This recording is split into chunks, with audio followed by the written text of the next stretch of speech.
They were on their way back from a concert when Becky suddenly swung the wheel, veering off onto a narrow, unmarked woodland track, the engine groaning as they bumped along the rough path until the car rolled to a stop in a small clearing. "This is it," Becky said, a sly smile creeping onto her face. "This is where it happened." Jane turned to her friend, raising an eyebrow. "What happened?" "The Hook Man," Becky replied. "You've heard the story, right?" Jane rolled her eyes. "Is this why we took the scenic route? So you could drive me to some creepy car park and scare me with campfire stories?" Becky's eyes twinkled. "Yes, actually. Exactly that." Then she continued, "Well, the story goes something like this. Back in the 1950s, when people still did most of their dating in cars instead of swiping on apps, they'd drive out to a secluded spot, usually somewhere far away from prying eyes, like this place. The guy was your typical greaser, slicked back hair, leather jacket, the works. His girl was the cheerleader type, sweet and naive. They were parked right here, in this very spot, doing whatever teenagers do when they're alone. Everything was quiet, just the two of them, that is, until the radio crackled to life. A special bulletin interrupted the music, warning that a dangerous convict had escaped from a nearby asylum. The announcer said that he was extremely dangerous and recognizable by the large hook he had in place of his right hand. Jane smirked. I bet he had to be careful when he wiped his arse. Maybe, Becky conceded, but the girl in the car didn't find it very amusing. She was scared, really scared. She begged her boyfriend to take her home, but he just laughed, told her she was being paranoid. He even teased her a bit.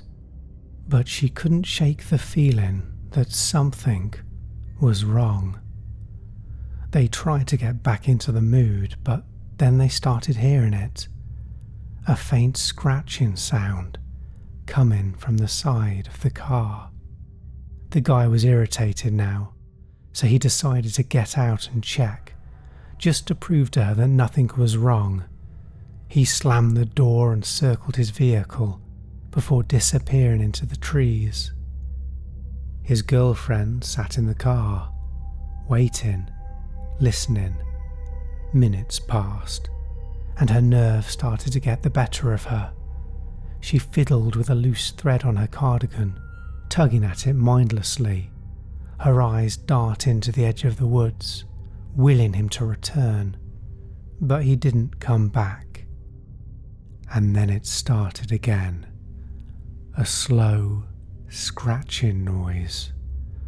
But this time it wasn't coming from the side of the car. It was above her, on the roof. The girl tried to ignore it, telling herself it was just the wind or a branch, but the sound grew louder. She's pulled at that loose cardigan thread to the point where the whole cuff has unravelled. Her sanity is fraying with it. She's losing her mind, and she couldn't take it anymore. She reached for the door handle and stepped out of the car. When she looked up, there he was, her boyfriend, hanging from a tree right above the car.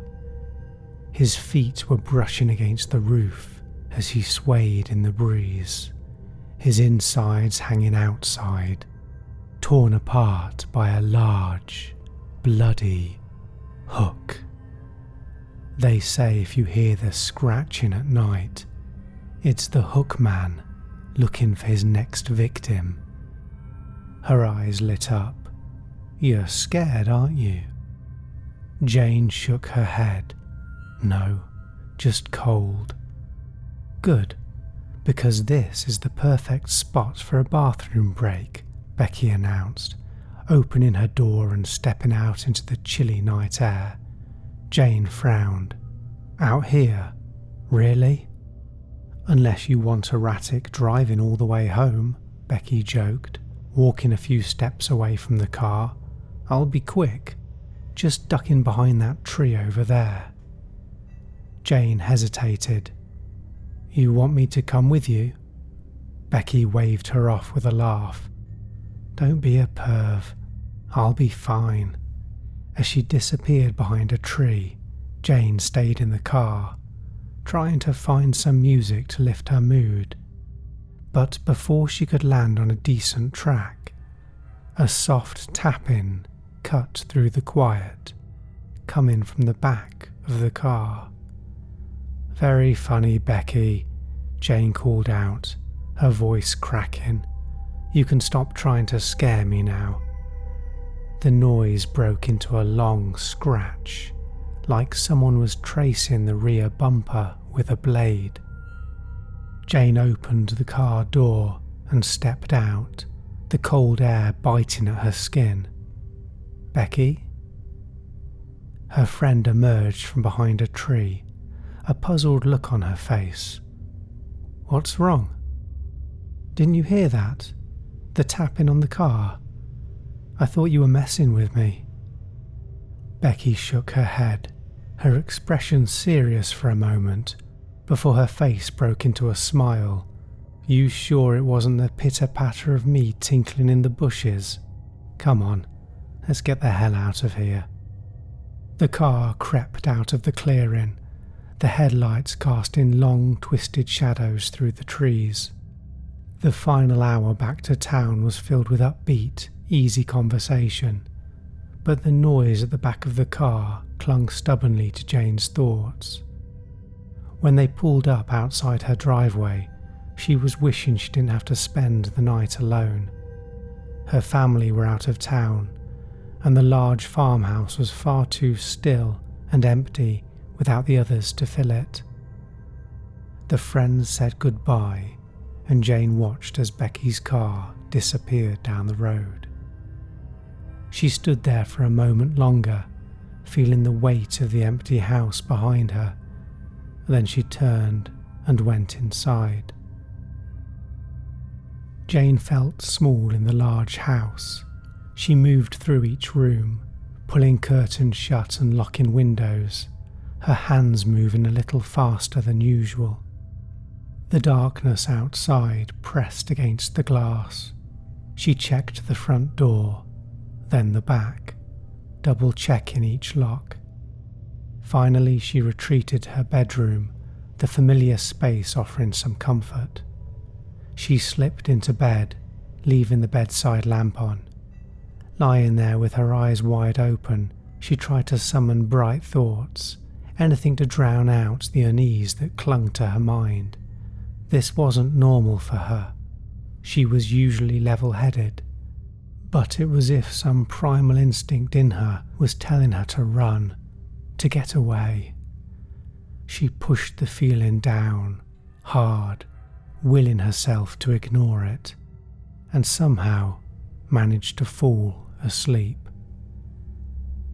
She woke in the night suddenly to a sharp, metallic scratching on her window pane. The curtains were drawn, but the sound was unmistakable, something hard and sharp scouring the glass, like the sound a hook might make if it were being dragged along the pane. Jane's heart leapt into her throat, her hands clutching at the covers as every muscle in her body tensed. The scratching continued, followed by deliberate and methodical tapping, as if someone was testing the window, trying to find a way in. The noise seemed to go on forever, each strike against the glass driving her fear deeper, until finally it stopped. But Jane didn't move. She lay there, frozen, smothered by the silence, praying for dawn. When the first light of day seeped through the curtains, Jane finally relaxed.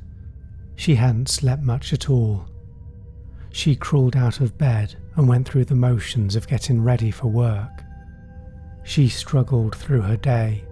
The usual tasks felt heavier, dragging her down with each passing hour. Her co-workers' conversations faded into the background as she was lost in her own thoughts. By lunchtime, the dread of spending another night alone became too much to ignore. She decided to call Becky, suggesting they hang out later. The idea of baking cookies and watching movies seemed like a perfect cover for the real reason she wanted company. She didn't want to sound silly or paranoid, just in need of some time with a friend. Becky readily agreed. She was on the late shift, but promised to come over as soon as she was done. Jane pulled into her driveway just as the sun was dipping towards the horizon. The farmhouse loomed ahead, quiet and empty. Inside, she kicked off her shoes and dropped her bag by the door. She made her way upstairs, the old wooden steps creaking under her weight. She got to her room and started peeling off her work clothes, thinking about how she was going to grab a beer from the fridge and clean up a bit before Becky arrived. She was halfway through pulling off her shirt when she heard it. Something scraping against wood. It was faint, but there.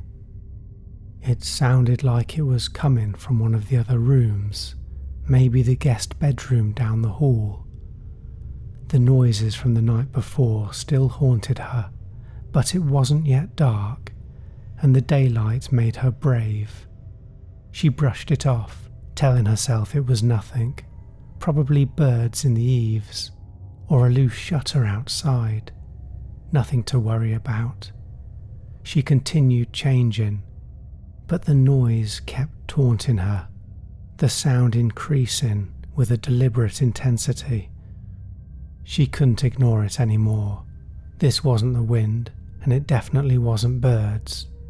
There was a weight to the sound, heavy, metallic, deliberate. The resonance told her it was close. It was coming from inside.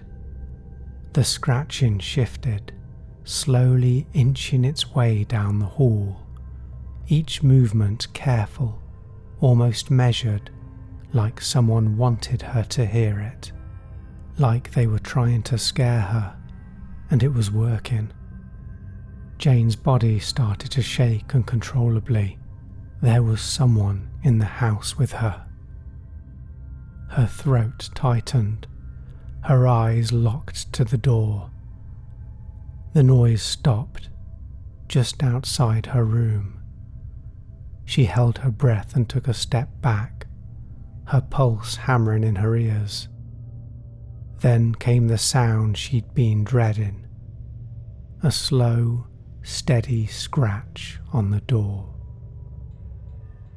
Becky finished her shift at the hospital, feeling the usual weariness settling in. As she grabbed her things from her locker, she noticed a missed call from Jane on her phone. She quickly dialed back, but after a few rings it went to voicemail. Jane had sounded really spooked earlier, and she knew her friend could use some company. When she pulled up outside the house, the first thing she noticed was how dark it was. Only a faint light shone from an upstairs window. She knocked on the front door, waiting for a response, but nobody came. She tried the handle, finding it unlocked, and stepped inside, announcing her arrival. She walked to the kitchen and dropped the snacks onto the counter, scanning the room for any sign of her friend. Something felt off. There was an uncomfortable silence. That's when she heard a faint scratching sound coming from upstairs. She smiled to herself, the tension easing, believing it to be Jane trying to freak her out. She must have been in one of her playful moods. Becky decided to play along, quietly making her way up the stairs. The house seemed even quieter now, almost as if it were holding its breath. She paused at the top of the stairs, listening.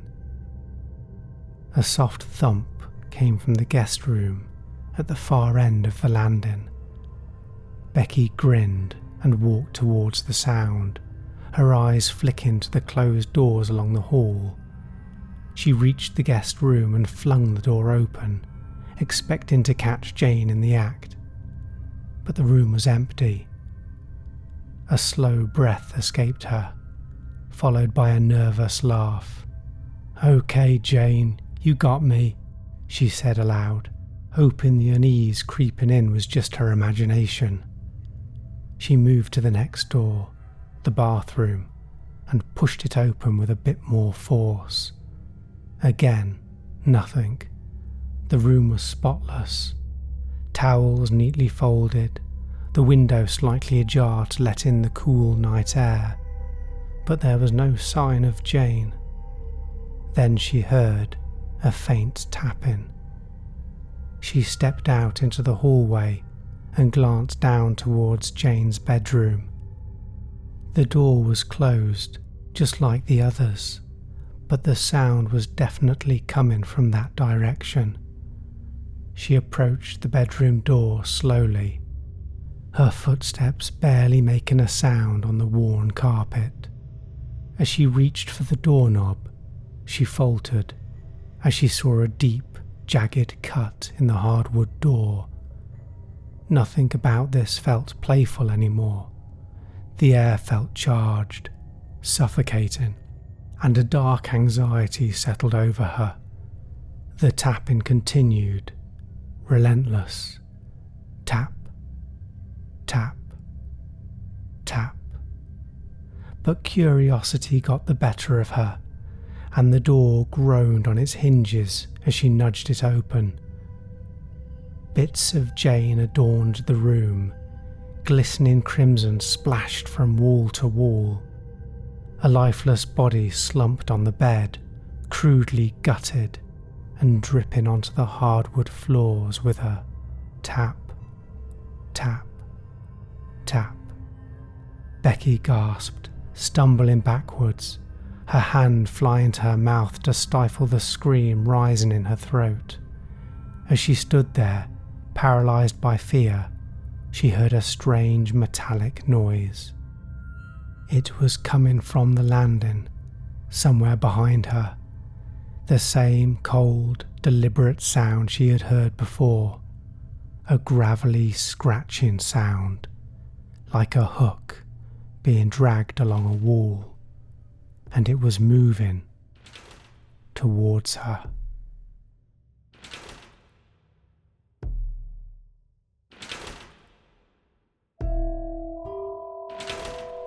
If you enjoyed the story, please like and subscribe for more. And do let me know if you spotted all of the ripped teddies hidden in the pictures. Night night.